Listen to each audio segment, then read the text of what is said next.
Viva está com a Hora da Verdade. O nosso convidado é Carlos Moedas, é o presidente da Câmara de Lisboa, a quem agradeço ter aceitado o convite para aqui estar. Eu sou a Susana Madureira Martins e comigo está a jornalista Cristiana Faria Moreira, do Jornal Público. Viva, bem-vindo. Vamos começar pela Jornada Mundial da Juventude e pelo altar-palco do Parque Tejo, que tanta polémica tem provocado. Vai ser possível, Carlos Moedas, custar menos do que aqueles 4 milhões de euros? Quanto menos? E se é na ordem dos milhões, se é na ordem dos milhares? Olha, em primeiro lugar, é muito importante transmitir aquilo que vai ser um dos maiores eventos das nossas vidas, que é a Jornada Mundial da Juventude, em que vamos ter mais de 1 milhão de pessoas. Portanto, nunca houve um evento como este em Lisboa. E ele vai correr bem, e todos os lisboetas e os portugueses podem estar descansados que vamos fazer um grande, grande evento. E para isso é preciso olhar para aquilo que foi a minha postura desde o início, que foi uma postura de preocupação de custo. E fui o primeiro de todos a dizer que este evento não deveria custar à Câmara Municipal mais de 35 milhões de euros. O que criou na altura algum celeuma, porque muitos disseram que Carlos Moedas, o Presidente da Câmara, não queria pagar. Não é? Portanto, houve uma preocupação e há uma preocupação de investimento e de custo. Agora temos de ter as proporções deste evento. Nós estamos a falar um evento em que, se vierem 1 milhão de pessoas, vamos fazer uma conta simples, e se essas pessoas estiverem 6 dias em Lisboa, que estarão algumas até mais do que isso, e que cada pessoa gastar durante esse tempo que está em Lisboa 100 euros, estamos a falar de um retorno para a nossa economia imediato de 100 milhões de euros. Haverá gente que gasta mais de 100 euros. Portanto, eu estou aqui a fazer o mínimo daquilo para, no fundo, até percebermos a dimensão do evento. Agora, eu Em vou relação responder ao à sua altar-palco. pergunta, porque eu aí acho que estou cada vez mais perplexo com a política em Portugal, não é?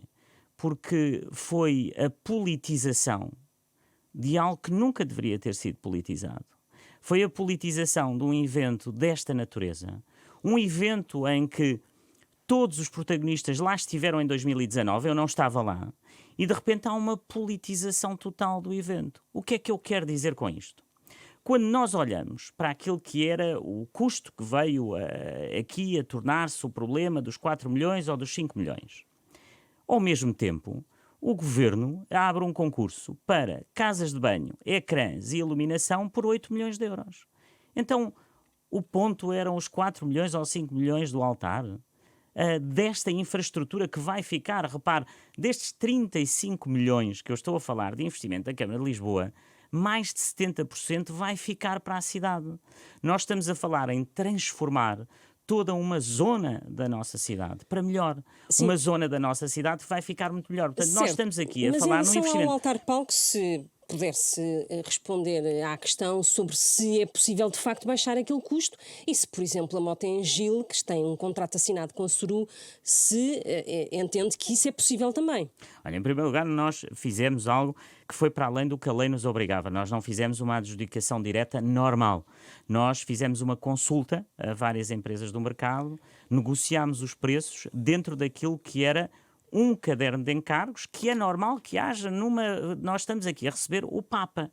O Papa tem condições de segurança, de dignidade institucional. Nós estamos aqui a falar numa figura que tem mais segurança que o Presidente dos Estados Unidos da América. Nós estamos a falar de receber e de conseguir receber. Portanto, não estamos a falar num palco, estamos a falar numa infraestrutura. Como é que o Papa vai subir a essa infraestrutura? Como é que desce em caso de emergência? Quais são todas as condições aqui que temos? E, portanto, foi tudo feito. Quando há uma abertura de todas as partes, eu percebo que isso tenha causado realmente, quando houve esse espanto sobre o número, que eu continuo a dizer que nós estamos a falar aqui é de um número total de 35 milhões de euros.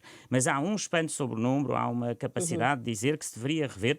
Eu, como Presidente da Câmara, eu não sou o organizador. Eu sou o Presidente da Câmara que está aqui à disposição para conseguir fazer as coisas e, por isso, dou o peito às balas, assumo aquilo que seja e estamos a tentar, neste momento, eu próprio, em reuniões técnicas, a ver daquilo que temos no palco, o que é que podemos reduzir. Não lhe posso dizer ainda neste momento, porque isto tem que ser feito com todo o cuidado técnico e, portanto, estar a fazer aqui qualquer anúncio, mas nos próximos dias iremos anunciar exatamente que poupanças é que podemos ter, tanto no palco que falámos, nesta infraestrutura, como também no Parque Eduardo VII. Portanto, é isso que vamos fazer. vamos fazer nos próximos dias, mas vamos fazê-lo com muita naturalidade. Mas penso que o ponto aqui é político e não é técnico. Há um ponto de politização Diga-me só uma do coisa, evento que não a deveria ser possibilidade politizado. de adaptar e redimensionar até esse custo será na ordem dos milhares ou será na ordem dos milhões? Uma coisa Eu não- significativa. Eu insisto porque não vou aqui abrir qualquer expectativa. Aquilo que estou a fazer é um trabalho de engenharia sério, de ver exatamente dentro das condições. E aqui é muito importante que tenhamos a capacidade de, como portugueses, nós quisemos este evento, os portugueses quiseram este evento. E este evento tem que ter condições dignas e de segurança. Repare que nós tivemos algo que eu penso que nunca deveria ter acontecido, que foi termos aparecido muitas destas plantas, daquilo que era uma infraestrutura que deve ser de segurança para o Papa, aparecerem neste momento nos meios de comunicação. Nós estamos a falar de segurança nacional, estamos a falar de segredo de Estado em relação a algumas destas coisas, porque nós temos aqui uma figura que no mundo é das figuras que mais segurança precisa. Portanto, nós temos que estar a ver exatamente tudo o que é as condições de segurança, as condições da dignidade do próprio evento, aquilo que vai ser um parque que tem 100 hectares e em que nós temos que ver que para as pessoas poderem ver o Papa, e nós queremos que as pessoas possam ver o Papa, nós temos que ter um palco digno. E, portanto, dentro disso vamos retirar tudo, obviamente, o que pode não ser necessário. O que é que pode não mas ser necessário, vamos por ver, exemplo? vamos ver. Obviamente que retirando vamos ficar com um palco que não é o mesmo anteriormente. Aquele palco tinha uma determinada estrutura para aqueles 100 hectares. Retirando, vamos ter pelo menos, vamos que ver, as pessoas nem todas vão ver da mesma maneira, ou seja, as vistas não vão ser as mesmas, mas eu acho que há um consenso para que isso aconteça e o Presidente da Câmara está aqui Ou seja, para ajudar. Isso obrigará a ser refeito o projeto? Há tempo para isso? Nós já refizemos tudo o que tínhamos a fazer do ponto de vista técnico, só não posso aqui dizer exatamente os números, porque não os tenho e, portanto, estaria aqui a dizer algo que não Ou faria seja, o sentido. projeto já foi revisto? Já estamos a rever e está neste momento, os engenheiros estão a rever todos os detalhes para minorar o custo e para conseguir fazer algo de um custo mais barato, mas ao mesmo tempo que tenha estas condições de segurança. Agora, eu repito, nós estamos a falar aqui de um custo que é, no fundo, uma pequena parte daquele que é o custo de um evento como este. Nós não estamos aqui a receber o Papa. Nós estamos no maior evento de juventude do mundo, que envolve 1,5 milhão de pessoas, que vêm a Portugal, que estão 6 dias e em que Portugal e Lisboa serão o centro do mundo. E nós vamos ver sempre na linha da frente a defender este evento, porque este evento traz um retorno enorme para a cidade, porque é um evento que nos vai pôr no centro do mundo durante 6 dias e ele tem que ser bem feito. E, portanto, a garantia que eu dou aos lisboetas é que vou fazer bem, que vamos trabalhar este evento muito bem, com toda a redução que quisermos e conseguirmos e fazer tudo aquilo que vamos poder fazer, mas vamos fazê-lo muito bem e deve ser um orgulho para o país termos este evento nesta altura. E em relação ao altar-palco do Parque Eduardo VII, será para manter? Será redimensionado? A Igreja faz muita questão que ele exista? Nós estamos também a redimensionar o do Parque Eduardo VII. Obviamente que eu penso que, e aqui é uma opinião pessoal, é uma imagem absolutamente incrível de Lisboa. E, portanto, se conseguirmos realmente reduzir os preços para que esse palco seja um palco que tenha as condições necessárias, mais uma vez, de segurança para o Papa, eu penso que seria de manter, mas com um custo muito inferior ao que estávamos a trabalhar. Portanto, é nisso que estamos a trabalhar e eu penso que com o Sr. Dom Américo temos feito um grande trabalho aqui de equipa. Ainda esta semana espero poder anunciar exatamente essas reduções.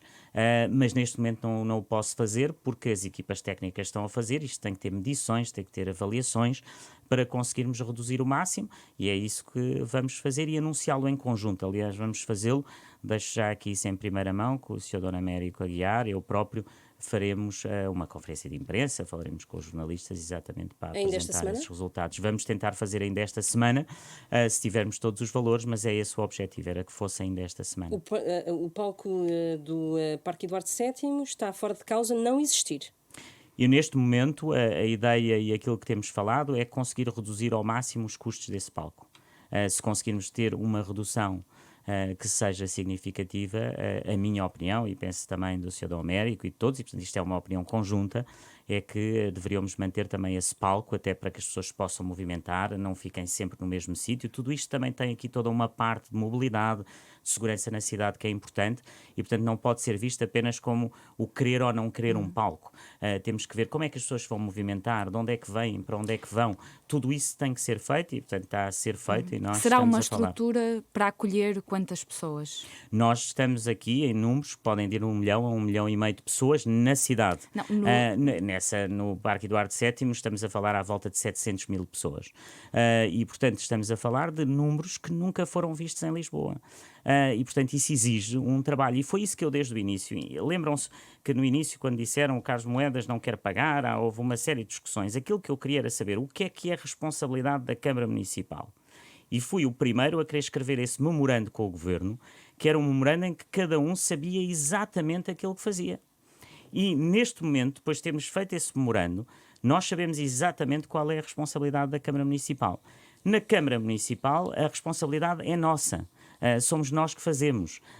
Não aceitamos nenhuma interferência do Governo nem de outras partes, como é óbvio. E isso vamos fazê-lo em conjunção com a Igreja e é aquilo que estamos a fazer neste momento. Deixa-me pegar exatamente nisso, porque tem havido alguma tensão com o coordenador do grupo de projetos e o representante do Governo, José Sá Fernandes. Disse Carlos Moedas que o coordenador sou eu vou coordenar diretamente tudo aquilo que será feito a partir de agora. Isso quer dizer exatamente o quê? Que José Sá Fernandes pode ir à vida dele, que o grupo de projetos já não é necessário e que pode até demitir-se ou aquele cargo já não interessa? Aquilo que eu disse era tudo o que é responsabilidade da Câmara Municipal e fui eu que o defini logo no início, com as reuniões que tive na altura com a Sra. Ministra Ana Catarina Mendes, que foi de decidir o que era o papel da Câmara Municipal. Nesse papel da Câmara Municipal, mando eu, com o meu vice-presidente, portanto só há 2 pessoas na Câmara que mandam nesse aspecto, que é o presidente e o vice-presidente da Câmara, e é essa a nossa responsabilidade. Mas há responsabilidades Tudo o que são resto, transversais e que se cruzam com a do coordenador do grupo de projeto, ou não? há responsabilidades do Estado, obviamente, mas isso o Estado indicará e fará e trabalhar com quem quer. Eu trabalho diretamente como eleito, trabalho diretamente com os ministros. Com a Sra. Ministra Ana Catarina Mendes, com o Sr. Ministro José Luís Carneiro, com quem temos uma excelente relação. Agora, eu tenho uma equipa, eles têm uma equipa. A equipa deles é quem eles quiserem. Portanto, não sou eu que me meto na escolha das equipas deles. Agora, aquilo Quando que nós tiver definimos... de tratar de alguma coisa, vai tratar diretamente com a ministra Ana Catarina Mendes ou, se for sobre segurança, vai tratar com o ministro José Luís Carneiro? Como assim sempre fiz. Aliás, ainda ontem falei com a Sra. Ministra Ana Catarina Mendes, ainda ontem falei com o Sr. Ministro José Luís Carneiro e assim sucessivamente. Agora, é realmente a responsabilidade do Governo e, portanto, essa responsabilidade é feita pelos aqueles que representam o Governo, não por aqueles que ajudam ou que são os funcionários do Governo. Isso, e, para mim, é o que eles quiserem. Não sou eu que tenho que ter essa relação. Não vai reunir-se mais com Sá Fernandes? Não é esse o ponto. Aliás, eu nunca não me reuni com o Sr. José Sá Fernandes. Aquilo que eu me reuni sempre foi com a Sra. Ministra Ana Catarina Mendes. E desde o início, aquilo que eu, quando cheguei, disse: olha, nós temos uma folha em branco. Tudo isto está no vazio. E eu quero saber quais são as minhas responsabilidades. A partir daí, num projeto como este, aquilo que é essencial, e eu penso que isso, ao princípio, não estava definido. Portanto, quando eu cheguei à Câmara Municipal, havia uma folha em branco. E havia uma decisão sobre um terreno, que era onde é que seria a Jornada Mundial da Juventude. A partir daí, eu quis saber era o que é que eu tenho que fazer. Sabe, eu sou um homem, sou um engenheiro, sou um homem do detalhe, não sou um homem de estar em reuniões, em coordenações. Eu quero saber a coordenação é quem faz o quê. Eu faço aquilo que tenho a fazer, os outros fazem o que têm a fazer e, no fim, juntamos-nos. E essa junção aqui é com os responsáveis, que são os responsáveis do Governo. E, como disse, e já foi referido, nós não aceitamos interferências de emissários ou comissários ou coordenadores do Governo. Isso é entre o Governo e esses comissários e esses emissários, não entre nós e o Governo. Há questões importantes para a realização deste evento, como o plano de segurança ou o plano de mobilidade. Isso está a cargo precisamente do representante do Governo. Isso está de alguma forma a ser articulado com a Câmara de Lisboa? Está preocupado com o andamento desses planos? Olha, eu aquilo que lhe digo é que naquilo que é o que está na minha responsabilidade, neste momento estamos mais avançados do que todos os outros. O plano de mobilidade obviamente preocupa-me, está a ser tratado entre os técnicos, é muito importante o ponto da mobilidade, como é que estas pessoas se vão mover dentro da cidade. Isso é a responsabilidade do Governo. Estamos a tratar a todos os níveis técnicos, nós estamos aqui a falar entre o Regimento de Sapadores Bombeiros, a Polícia Municipal, e tudo isso está a ser coordenado ao lado para todos os eventos que nós fazemos em Lisboa. Há uma coordenação que sempre foi muito bem feita com o Governo e, portanto, vai continuar a ser feita. É nisso que nós vamos continuar a trabalhar. Agora, aquilo que me pode perguntar é como é que estamos a avançar naquilo que é o que estamos e na nossa responsabilidade. Nós temos a responsabilidade de ter ao lado do Trancão, naquilo que será o Parque das Nações Norte, o que será o futuro da nossa cidade, essa responsabilidade é totalmente da Câmara Municipal, vamos levá-la até ao fim, vamos fazer, se convido-os a vir e a ver aquilo que já está feito, que é impressionante. Portanto, nós não estamos a falar que está parado, está tudo a andar, temos os talhões de 1 hectare cada talhão, onde vamos ter o altar, já estão a ser feitas as próprias fundações, porque é necessário ter fundações naquele terreno, e portanto estamos a trabalhar a 300%. Agora, não vale a pena entrarmos aqui numa politização do evento. E isso é que eu realmente peço que não se politize este evento. Foi um evento que todos quiseram, é um evento que eu quero muito, que toda a Câmara Municipal quer muito, é um evento importantíssimo para a cidade e agora temos é que avançar e fazer acontecer. Em vez de estarmos a discutir quem é que faz o quê, porque isso foi definido e quem definiu isso e quem pediu para isso ser definido fui eu no primeiro dia que cheguei à Câmara, que escrevi desde logo no início à Sra. Ministra, sentámos, definimos e agora está feito, agora é para andar. Sentiu-se sozinho ao longo das últimas semanas? Eu nunca me sinto sozinho. Porque sou alguém que o meu espírito é de estar concentrado naquilo que é preciso fazer. Senti sempre num ânimo enorme nas pessoas que trabalham comigo, um ânimo enorme de levarmos isto para a frente e de termos aqui um evento extraordinário. Portanto, eu nunca me sinto sozinho. Não se sentiu isolado, por exemplo, até pelo próprio Presidente da República, que pediu logo explicações sobre o custo daquele palco, tendo ido lá tantas vezes também. É muito normal que o Sr. Presidente peça essas explicações. Aliás, eu expliquei-lhe pessoalmente, falámos pessoalmente, estamos realmente sempre em contacto, nunca me senti aqui isolado nem sozinho. Agora, sinto uma responsabilidade enorme. É que quando nós somos aqueles que fazemos, temos sempre uma responsabilidade enorme. Há aqueles que falam, aqueles que dizem, mas aqueles que fazem. E para mim aquilo que me preocupa é no dia-a-dia conseguir que nada falhe. Nós temos de ter aqui um evento em que nada falhe. E para isso é uma responsabilidade enorme. Portanto, não é uma questão de me sentir sozinho, mas é uma questão de uma responsabilidade muito grande que eu agarrei totalmente e que tenho a certeza que os lisboetas ficarão muito orgulhosos daquilo que Mas vão viver. ficou a lidar sozinho, pelo menos nos primeiros dias, com a questão, por exemplo, do altar-palco. Ninguém saiu em sua defesa. Não, a questão, eu não preciso que ninguém saia em minha defesa, porque eu estou muito consciente daquilo que tenho que fazer.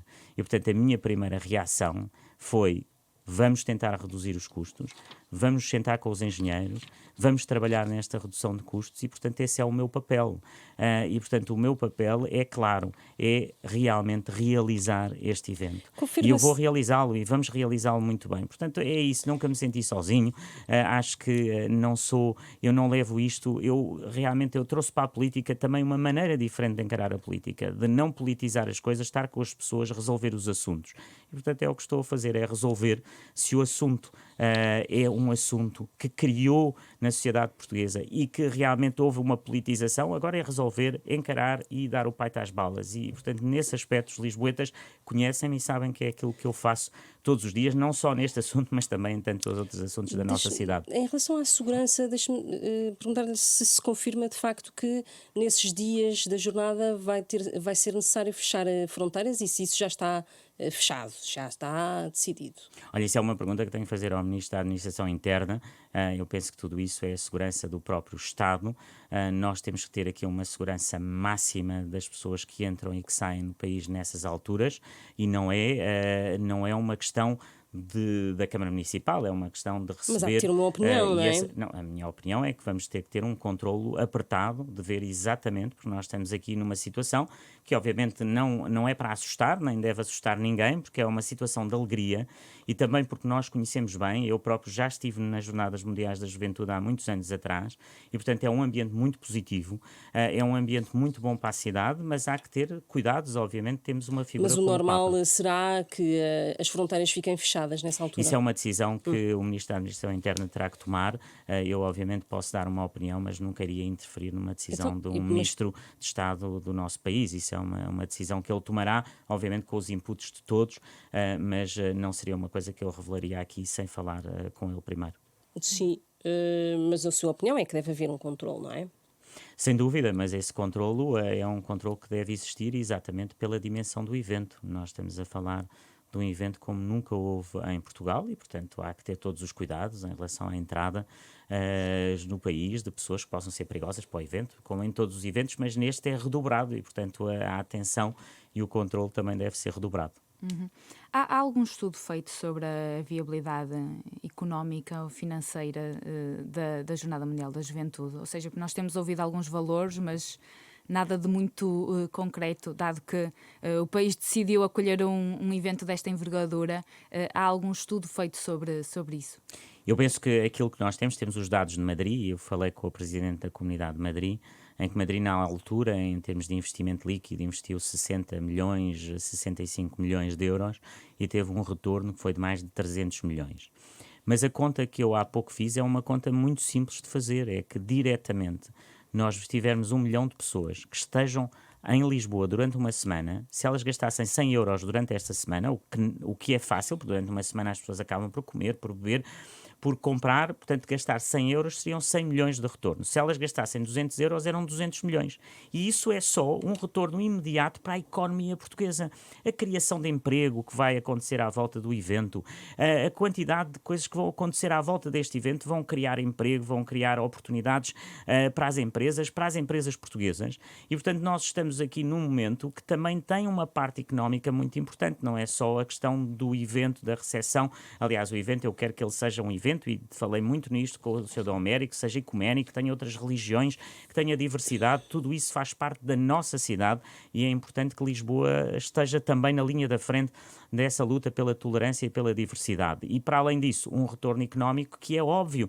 Repare, nós quando temos eventos como o Rock in Rio, como o Web Summit, estamos a falar de 60 mil, 70 mil pessoas. Nós estamos aqui a falar de muito mais do que isso. Não estamos a falar de 10% mais, estamos a falar de 10 vezes mais, de 20 vezes, estamos a falar de 1 milhão, 1 milhão e meio de pessoas. Ainda bem que falou aí da Web Summit e do Rock in Rio. Gostava de perceber, para fechar este bloco da Jornada Mundial da Juventude, se o altar-palco do Parque Tejo vai servir para esses dois eventos, se essa é uma possibilidade. Olha, aquilo que eu sempre disse é que esta infraestrutura, a que chamamos palco, a que chamamos altar, ela deve ser reutilizada para o futuro. E, portanto, essa reutilização é utilizar toda a base que vamos ter, toda a infraestrutura, aquele teto que vai ser construído para poder fazer outros eventos.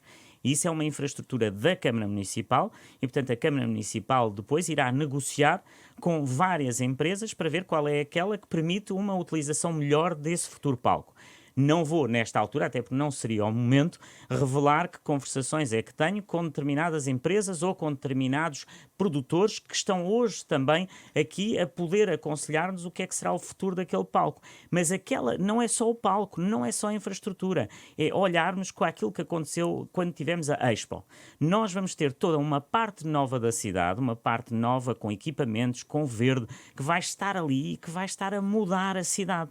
E, portanto, esse investimento, só para ter uma ideia, nós neste investimento todos, dos 35 milhões, 25 milhões são investimento para o futuro. Nós, por exemplo, vamos ter aqui uma possibilidade. Olha, nós vamos ter equipamentos que podemos comprar para os nossos bombeiros, vamos ter equipamentos de segurança, vamos ter equipamentos que podem ser depois reutilizados para o futuro e que, como temos o evento, vamos ter que os comprar e podemos aproveitar para manter na cidade. E, portanto, estamos a falar não só de equipamentos de segurança, mas estamos a falar também no equipamento que é todo um parque verde extraordinário que nós vamos ter na cidade. Eu gostava que fossem lá ver, aliás, dou aqui os parabéns também ao meu colega Ricardo Leão, porque isto não é só Lisboa, é Loures, e o Ricardo Leão tem sido um grande parceiro, um grande aliado aqui no que estamos a fazer, onde ele já construiu uma ponte pedonal extraordinária que vai estar ali para as pessoas passarem de um lado para o outro entre Loures e Lisboa. Esta ligação também intermunicipal com Loures. Temos um parque que vai, no fundo, estender a cidade até Loures e juntar-nos mais a Loures no dia-a-dia. E tudo isso é um trabalho conjunto entre os presidentes da Câmara e é um trabalho importante para a cidade. Portanto, é nisso que nós estamos a trabalhar. Portanto, vamos também pensar um bocadinho para além das jornadas, naquilo que vai ser a transformação da cidade depois naquela zona da cidade. E para aqueles que viveram na minha geração a Expo, sabem exatamente o que é que isso significa. Pode ser uma mudança incrível. Na Expo foi uma mudança imobiliária. Naqui é uma mudança sustentável, verde e de equipamentos. Portanto, é uma mudança também muito diferente do que foram os anos 90. Hoje estamos a olhar para a sustentabilidade, para o futuro, para o verde. Toda aquela ponte pedonal que foi feita em madeira, que aliás também é de um valor de 4 milhões de euros, aliás, portanto estamos aqui a falar de montantes que são montantes de investimento para o futuro, e isso é importante para a cidade. Eu acredito profundamente neste evento, acredito profundamente que vai mudar a cidade, podemos continuar realmente a ter aqui um papel de uma cidade que é o centro do mundo, uma cidade que junta todos em agosto e que pode transmitir uma imagem de tolerância, de paz, de diversidade, num momento de guerra. E, portanto, temos que estar animados e temos que estar muito entusiasmados com aquilo que vai ser esta Jornada Mundial da Juventude. Ou seja, a cidade ganhará um novo equipamento, não é? Há pouco disse que estava a falar já com algumas empresas de eventos. Aquele espaço poderá um dia vir a ser concessionado, por exemplo? Olha, ainda estamos muito no início, a questão não é o espaço não é concessionável. O altar-palco. O altar-palco, obviamente que a Câmara Municipal não é especialista em eventos, portanto vai ter que haver especialistas de eventos que façam eventos no palco, não é a Câmara que vai fazer esses eventos. Obviamente temos a nossa empresa de cultura em Lisboa, a EGA, que vai trabalhar e que nos está a ajudar também a pensar o futuro do palco, mas nós podemos ter ali eventos extraordinários, porque aquele sítio vai marcar, repare, daqui a 10 anos ou 20 anos, as pessoas vão querer vir a Lisboa ver onde é que o Papa esteve. E, portanto, aquilo é uma infraestrutura, até mais do que um palco, mais do que um altar, que é a infraestrutura onde esteve o Papa naquele momento, naquele dia onde todos estivemos unidos a pensar na paz, na diversidade, naquilo que é o que queremos que o mundo seja, nos nossos valores, e eu penso que isso é uma imagem muito forte e, portanto, tenho a certeza que o futuro de Lisboa será e passará também por aquilo que ficará para sempre numa obra única na cidade. E muitas vezes perguntam quais são as obras que estamos a fazer em Lisboa, o que é que o Carlos Moedas, olha, estamos a fazer o maior túnel de drenagem desta cidade que vai trazer e evitar cheias como tivemos ainda há bom e pouco tempo, estamos a mudar a cidade no Parque das Nações, estamos a construir habitação acessível para aqueles que não podem e tudo isso é aquilo que nós fazemos no dia-a-dia, é construir e fazer cidade e conseguir que a cidade daqui para os nossos filhos seja melhor do que a cidade que temos hoje. Gostava de mudar de tema em relação a Câmara acabou de criar, a semana passada, creio, um gabinete anticorrupção que vai servir para exatamente o quê? Evitar situações como as investigações que estão a decorrer neste momento em torno da Câmara Municipal de Lisboa, processos como o Tutti Frutti, por exemplo? É para evitar esse tipo de situações? Olha, nós somos neste momento a primeira Câmara Municipal no país com um departamento de anticorrupção, de transparência, de luta contra a corrupção.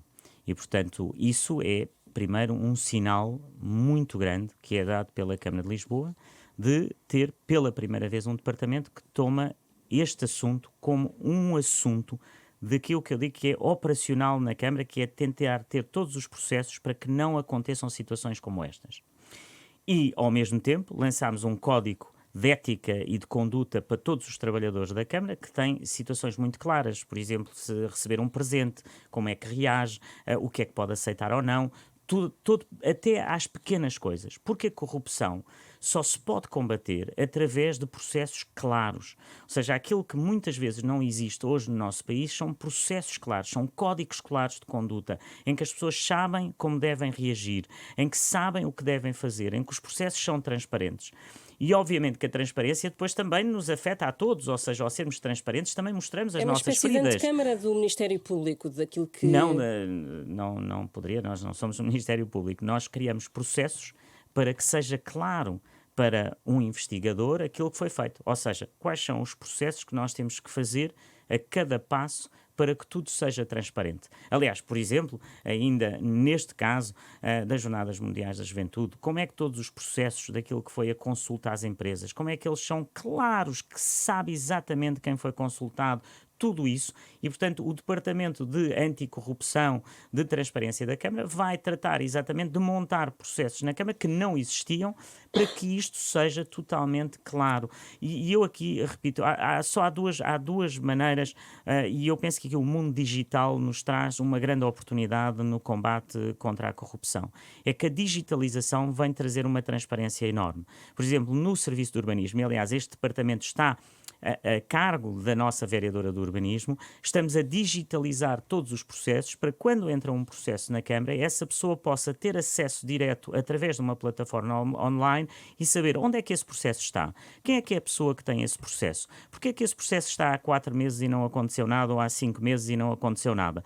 E nós aí, obviamente, também vamos mostrar as nossas próprias fraquezas quando não trabalhámos ou quando não fizemos o que devíamos, mas vai ser transparente. Agora, é um grande orgulho para Lisboa termos pela primeira vez um departamento de luta contra a corrupção, de transparência na Câmara e, portanto, é muito importante como sinalização daquilo que somos, como sinalização política daquilo que eu quero representar e daquilo que sou, que é, no fundo, assumir, sempre que há um erro, assumirmos esses erros, mas termos tudo aquilo que é a Câmara Municipal de maneira transparente em relação à corrupção e em relação à transparência. Eu penso que os portugueses, mais do que nunca, precisam disto, porque as pessoas já não acreditam na política, deixaram de acreditar nos políticos, e se nós não temos realmente tudo o que são os processos de transparência feitos naquilo que é o seu detalhe, para que as pessoas possam ter confiança, vamos perder a confiança das pessoas e isso não pode acontecer na política. Nesse âmbito foi criado um canal de denúncias. Tenho ideia quantas é que já recebeu?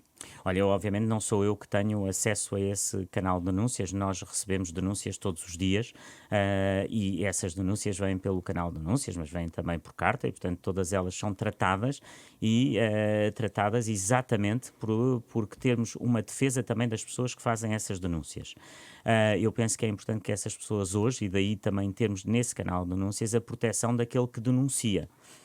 E essa proteção do que denuncia é a capacidade da pessoa denunciar e não ter medo ou da sua hierarquia ou de alguma pessoa que lhe pudesse atacar ou fazer mal e, portanto, é importante que a Câmara Municipal tenha esse canal de denúncias. Não tenho um número aqui, mas sei que recebemos todos os dias denúncias. E, portanto, essas denúncias são reportadas, são tratadas, são faladas e atuamos sobre elas e reportamos ao Ministério Público e, quando é necessário, chamamos, obviamente, aqueles que são, ou seja, a Câmara Municipal não é a polícia, a Câmara Municipal não é o Ministério Público, portanto fazemos o reporte a quem de direito. Detectou algum indício de ilegalidade, já enquanto autarca, nos mandatos anteriores que tenha enviado para o Ministério Público ou não? Não, eu aquilo que faço e aquilo que digo e que tem havido, eu penso que a sua pergunta vem em relação a todas as buscas que foram feitas na Câmara E continuam Municipal. essas buscas já agora? Olha, neste momento, que eu saiba, e aliás eu não sou informado dessas buscas, sei quando elas acontecem a posteriori, e muitas vezes até pela comunicação social ou as pessoas dos próprios serviços me informam que está a decorrer uma busca. Mas não sou eu e aliás, como deve ser, não tenho qualquer informação sobre isso.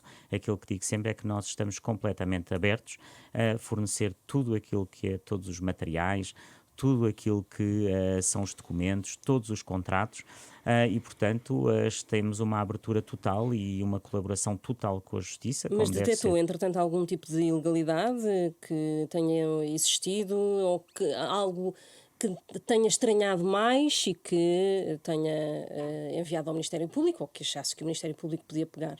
Não, neste momento não enviei nada ao Ministério Público. Aquilo que nós fazemos sempre e temos feito é realmente internamente, olhamos para os processos, mas não estou aqui, nem sou eu, nem é o meu papel como Presidente de Câmara.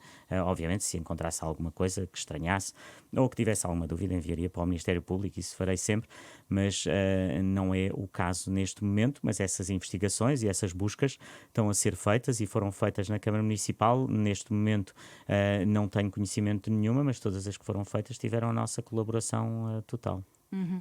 O Ministério Público acusou o Presidente da Junta de Freguesia de Alcântara, David Amado, de lesar a Santa Casa da Misericórdia. Ele já se demitiu da Conselhia do PS de Lisboa. Devia demitir-se da presidência da Junta? Olha, isso obviamente aqui que temos que ver, e é importante essa pergunta. Os presidentes de junta são eleitos pelo povo e, portanto, o presidente da Câmara trabalha com esses eleitos eles são, por si só, aqueles que representam os votos na freguesia, que trabalham com aquelas pessoas que são a proximidade. Isso são decisões que só um eleito pode tomar e eu aqui a única coisa que digo é que como Presidente da Câmara, obviamente, não farei nenhum comentário de algo que apenas não tenho qualquer conhecimento, só pela comunicação social, não desconhecia o tema, só tive a informação que o Sr. Presidente da Junta se tinha demitido das suas funções políticas, mas isso não é algo que eu possa tecer nenhum comentário como Presidente da Câmara neste Considera momento. que mantém condições para continuar no cargo como Presidente de Junta, tendo uma acusação destas às costas? Isso é uma avaliação que um eleito tem que fazer, não é o Presidente da Câmara. Eu faço essa avaliação quando essas coisas dizem respeito à minha pessoa Sim, e se e fosse o não seu dizem caso, nenhuma. por exemplo? Eu nunca tive nenhum tipo de. Nem nunca fui arguido, nem nunca tive nenhuma acusação,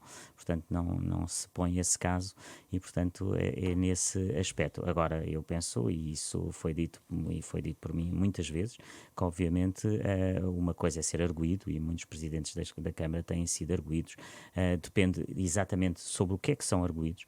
A outra coisa é ser acusado, é obviamente mais grave ser acusado. E deve levar a outro tipo de consequências. Isso cada um, eu darei sempre o exemplo na política. Portanto, cada pessoa vê qual é a acusação que tem. Eu não conheço esta acusação, não sei exatamente o que é que está por trás, apenas ouvi nos noticiários e, portanto, não sou eu que vou fazer uma avaliação de algo que está a decorrer na justiça, não sou eu que o faço. Como político, aquilo que digo é que estamos a chegar a um ponto na nossa política em Portugal em que este acumular de situações é muito grave para a democracia. E é um acumular de casos e temas que, de certa forma, são terríveis para a democracia e são terríveis para todos os partidos. Acha que há aqui uma politização dos casos judiciais, como tem sido, por exemplo, o líder do PCP dizia isso aqui há uma semana, creio, dizia isso, que há uma politização, uma espécie de politização dos casos judiciais e há um aproveitamento político. Eu não sei se há uma politização ou não, mas sei que são muitos e sei que isso descredibiliza e tem um efeito terrível na democracia. E portanto eu como político realmente quero fazer política de uma maneira diferente e quero dar o exemplo. E é muito importante nestas posições políticas nós darmos o exemplo. São muitos casos, são casos que estão a ser investigados e, portanto, não sou eu que os vou comentar, mas penso que é triste para a política portuguesa vermos neste momento tantos casos, tantas situações que não deveriam acontecer. Aqui não falo como Presidente da Câmara, falo como pessoa, mas com alguma preocupação, porque a sociedade precisa da política. A política é a maneira como nós estruturamos a nossa democracia e, portanto, vamos ter que dar mais exemplo e eu penso dar esse exemplo todos os dias e dou todos os dias com a proximidade que tenho com as pessoas, mas lutar para que isso não aconteça e lutar para que estes casos não aconteçam. Voltamos a centrar-nos em Lisboa. Na madrugada de domingo houve mais um incêndio no eixo da Avenida Almirante Reis. Morreram 2 pessoas. Em 2 anos há registro de pelo menos 10 incêndios, alguns em prédios onde vivem dezenas de imigrantes em condições de extrema precariedade. Quantas situações semelhantes tem a Câmara de Lisboa sinalizadas e o que é que tem feito para salvaguardar a segurança destas pessoas? Olha, é um problema que é muito mais do que o incêndio. Nós temos hoje um problema que vai mais ou menos da Praça do Chile para baixo da Praça do Chile, até ao Martim Muniz, onde temos um problema gravíssimo de sobrelotação. É um problema que acontece também, não é só em Lisboa, mas noutras cidades do país. Mas isso tem a ver com políticas de imigração. Nós temos uma lei de estrangeiros com mais de 10 anos que previa no seu tempo que o próprio Estado olhasse todos os anos e visse qual era o contingente de pessoas que precisávamos, como economia. Nós não estamos vamos dividir por partes. Os refugiados devem ser sempre acolhidos. Nações Unidas, lei internacional, e isso devemos sempre fazê-lo. Migrantes económicos, os países têm que ter políticas de imigração. Portugal precisa de imigrantes. Nós estamos a diminuir a população. Nós precisamos de mais pessoas. Mas para isso temos que estabelecer realmente contingentes daquilo que precisamos e essas pessoas têm que chegar com dignidade. E isso devia ser feito. E isso deveria ser feito. Nós precisamos de uma política de imigração com dignidade. E essa política de imigração com Está a falar de quê? dignidade... De cotas? de contingentes. Isto está na lei, nunca foi feito. Eram contingentes. Quantas pessoas é que precisamos na agricultura? Quantas pessoas é que precisamos na indústria? Quantas pessoas é que precisamos nos serviços? Isso deveria ser publicado todos os anos. Nunca foi feito, desde há 10 anos. E depois de publicar esses contingentes, nós trazemos as pessoas e as pessoas vêm para Portugal se tiverem um contrato de trabalho. Se nós temos, neste momento, as pessoas a chegarem a Portugal sem promessa, muitas vezes, de trabalho. Aliás, há um novo visto, que é um visto que eu acho que é uma coisa que não faz sentido nenhum, que é um visto para as pessoas chegarem e procurarem trabalho. Eu fui imigrante. Seja, Eu quando cheguei, nos anos 90 fui para a França, e quando cheguei à França, já nós, sendo parte da União Europeia, era preciso provar que eu tinha um contrato de trabalho para lá estar. Portanto, nós temos, a questão aqui é proteger também os imigrantes. Isso abre um debate muito complicado, que é o debate das cotas, de imigração, chama-lhe contingente, mas abre um debate muito apetecível para um lado do Parlamento português. Olha, é pena, porque não devíamos politizar este tema, porque estes contingentes existem na Alemanha, existem na Suécia, existem no Canadá. Isto não é para politizar. Atenção, e isso é muito importante o que diz. Carlos Moedas, político, acredita que nós precisamos de mais pessoas em Portugal. A população está a diminuir. Nós precisamos de imigração. Agora, nós temos que dar a essas pessoas que vêm para o nosso país dignidade. E a dignidade é que as pessoas não podem vir para Portugal sem terem condições nenhumas, sem terem um trabalho. Imagina, este visto que a pessoa chega e está 6 meses à procura de trabalho. Mas não faz sentido nenhum. Aliás, a própria lei já tinha este tipo de contingentes. O Estado é que não tem aplicado essa lei isto não e criado tem sido esses aplicado, contingentes. não tem sido aplicado. E nós estamos a viver numa lei, no fundo, que é uma exceção à lei, em que as pessoas chegam e ficam abandonadas e ficam nesta relação que eu diria que é terrível, de exploração, porque nós temos aqui pessoas que têm um arrendamento de uma casa e depois subarrendam a casa a 20 ou 30 pessoas. Isto é escandaloso. Nós temos, este trabalho é feito com o Governo, por um lado, com toda a parte da imigração, e eu estou a falar com o Governo nesse sentido, é falar também com as juntas de freguesia, porque são as juntas de freguesia que dão os atestados de residência. E, portanto, quando uma junta de freguesia verifica que uma casa tem atestados de residência, que são 5 ou 6 atestados, alguma coisa está mal, porque não há tantas famílias com tantas pessoas. A Câmara tem forma de intervir nesse processo? A Câmara, neste momento, a Câmara não pode entrar na propriedade privada, a Câmara não pode entrar na casa de uma pessoa, a não ser que haja uma denúncia. Eu não posso, como Câmara, entrar numa casa, bater à porta e dizer, olha, estão cá 30 pessoas, têm que sair. Mas a Câmara eu não posso fazer denúncia? isso, alguém pode fazer as denúncias, e quando nós temos denúncias, atuamos, e temos a nossa Polícia Municipal e a Polícia de Segurança Pública, que também ajuda. Agora, reparem, nós não vamos querer olhar para este problema como um problema que é terrível, e eu aqui os meus sentimentos a esta família, às famílias das pessoas que morreram, que é terrível, mas nós estamos aqui a falar de um problema muito maior que o problema do incêndio. Aliás, os bombeiros, o Regimento de Sapadores Bombeiros chegou 4 minutos e meio ao local do incidente. Ou seja, a capacidade do Regimento de Lisboa em atuar foi imediata. Portanto, nós não estamos aqui a falar que houve um problema que se deixou arder e que não se foi lá e que só se chegou meia hora depois. Posso compreender das suas palavras que já está a falar deste problema do contingente com o Governo?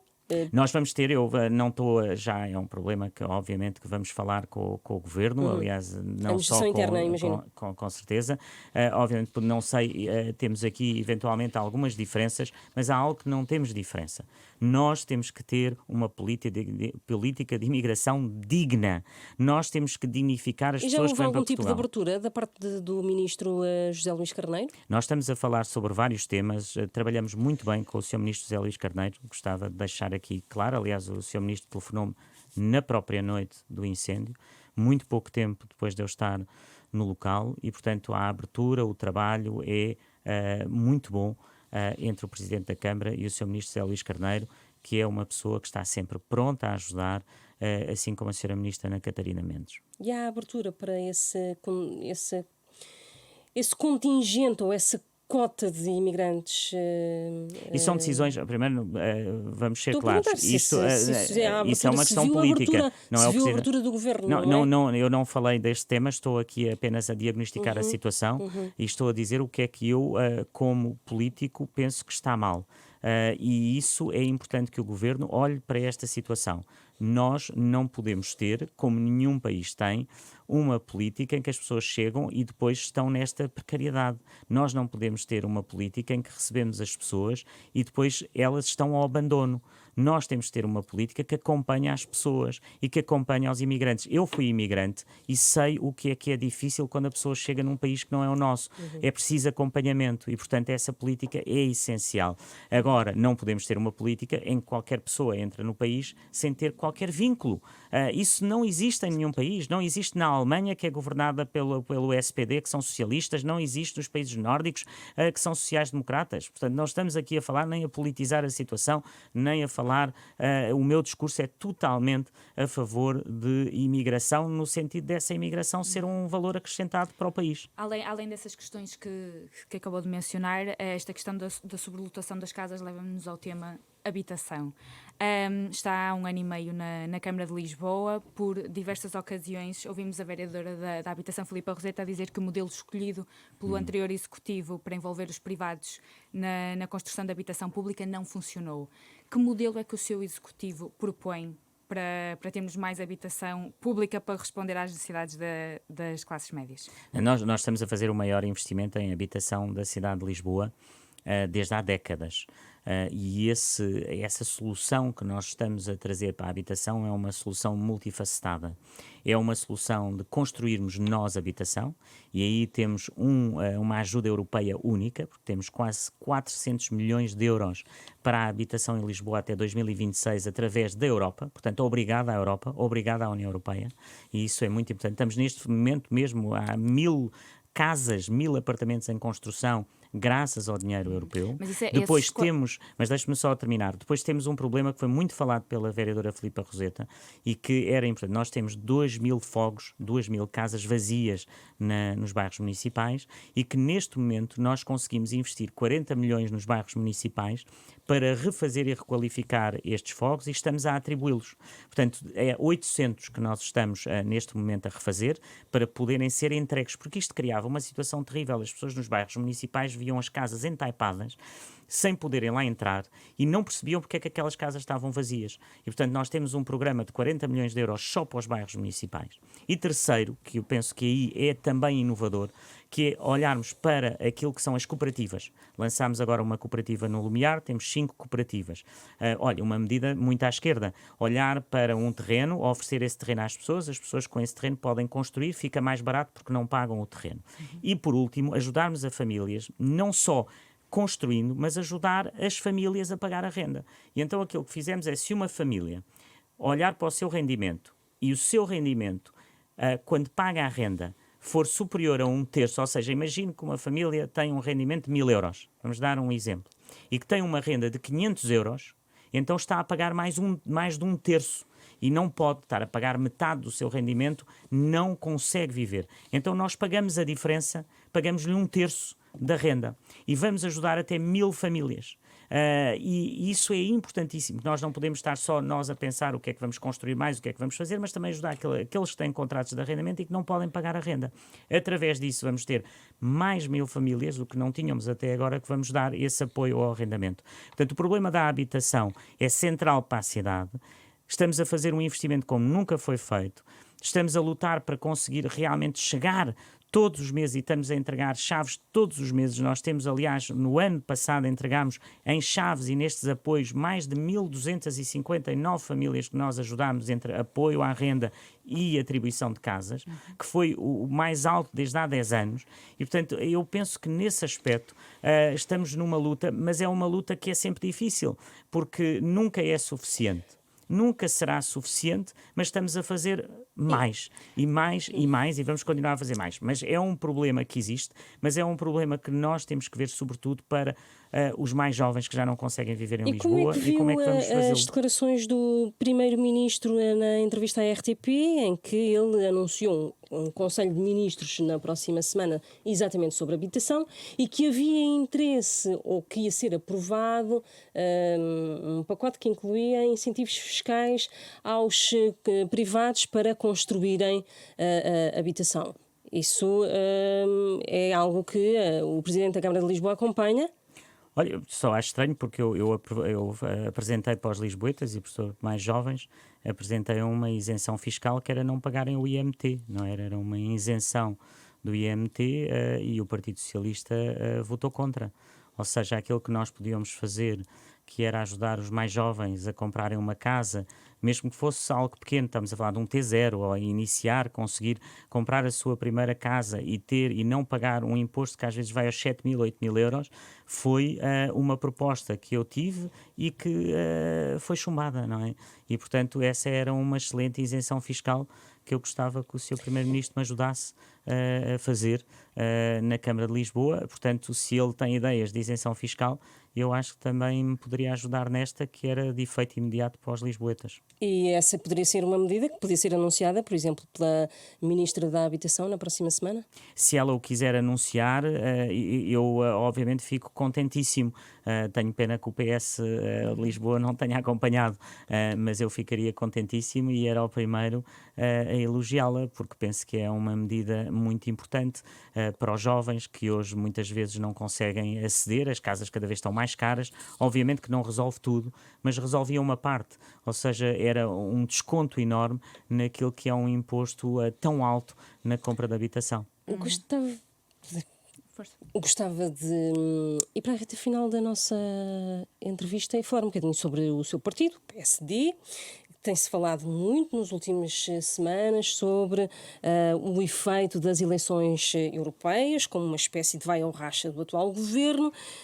Gostava de saber se também é dos que acha, como Luís Montenegro, que se o resultado for tão mau para o Partido Socialista, que o governo tem então aí os dias contados, e que também foi algo que o Presidente da República também foi dando algumas indicações sobre isso.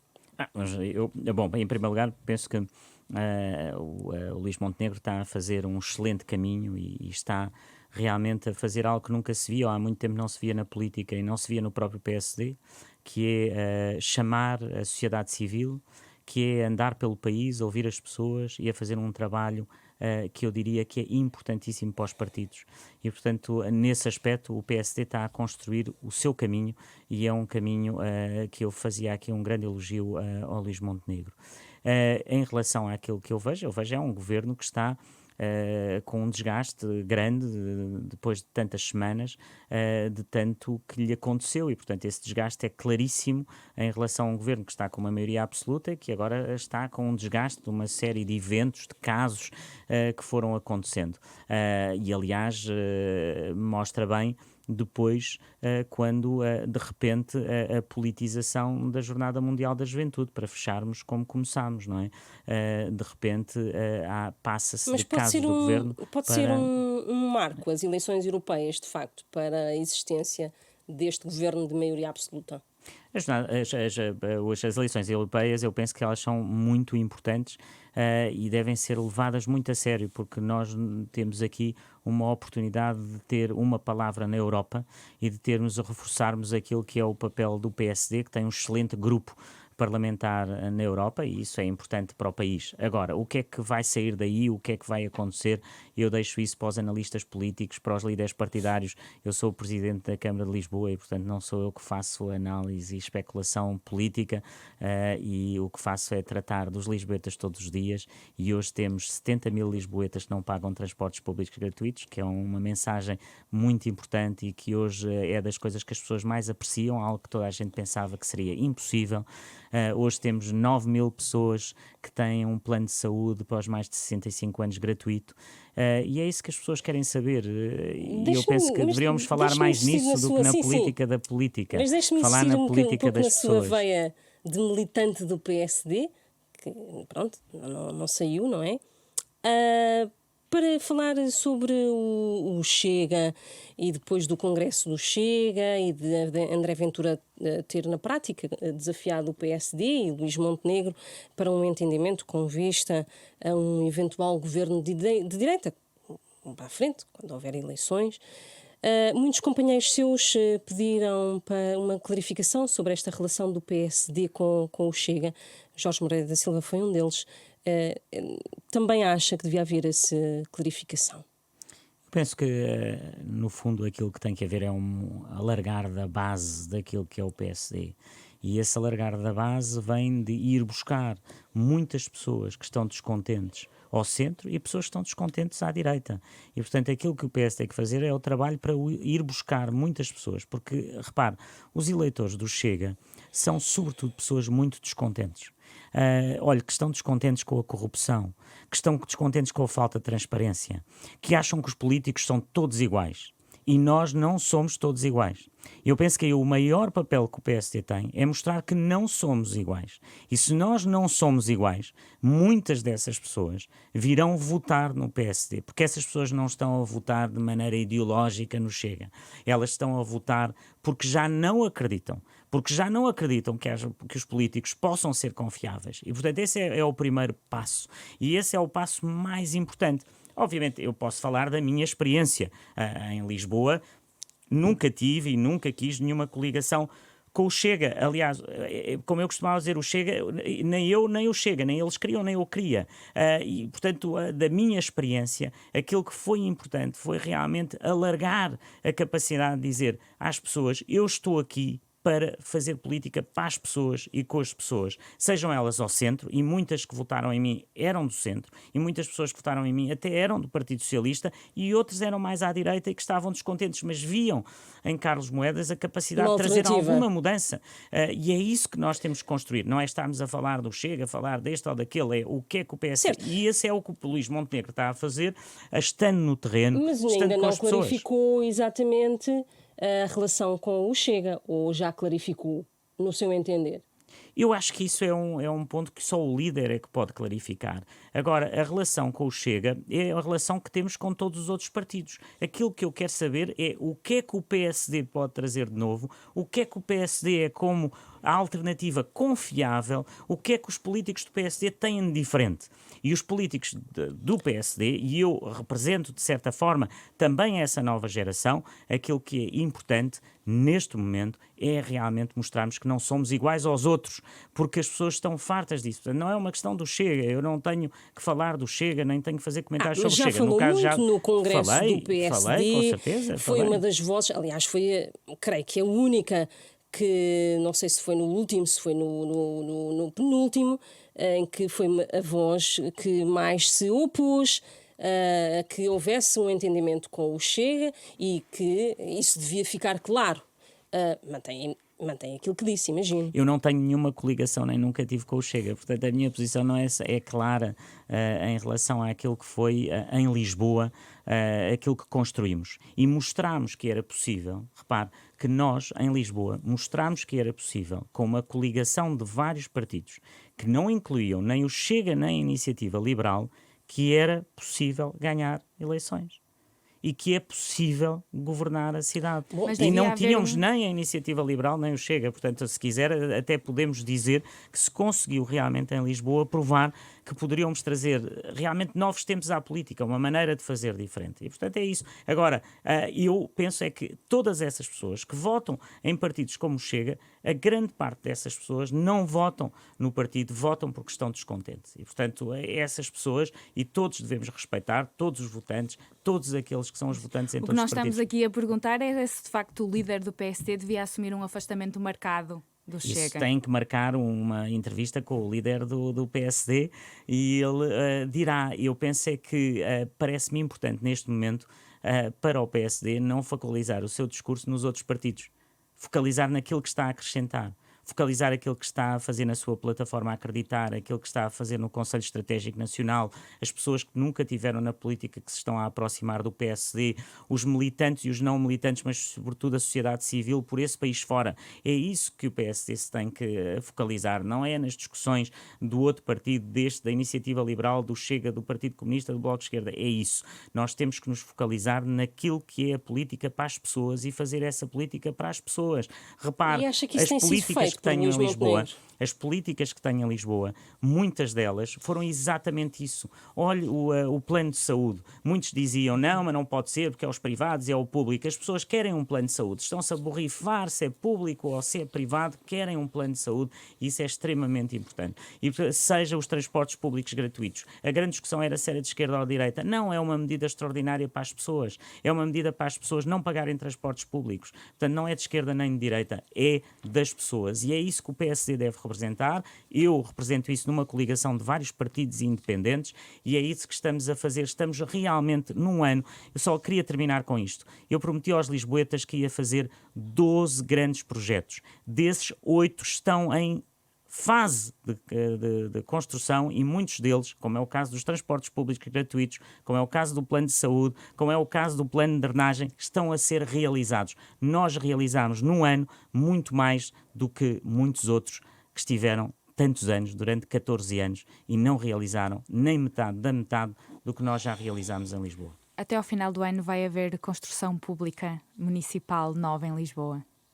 Nós estamos a construir 1000 fogos, ou seja, estamos a construir 1000 Mas são apartamentos projetos municipais. que vinham do anterior executivo. Uns são do anterior, outros são novos, outros serão futuros, como todos os presidentes da Câmara. Eu sou uma pessoa que estou aqui não só para trazer o novo, mas também aquele que estava de trás, levá-lo para a frente. Mas, por exemplo, as cooperativas fomos nós que trouxemos. Os projetos que estamos aqui a falar dos 400 milhões que é dinheiro europeu, somos nós que estamos a fazer. Portanto, nós estamos a fazer, nós concretizamos. E os lisboetas sabem disso. É que neste momento estamos a concretizar, estamos a fazer. Termina assim este Hora da Verdade desta semana. O nosso convidado foi Carlos Moedas, é o presidente da Câmara de Lisboa. Regressamos na próxima semana.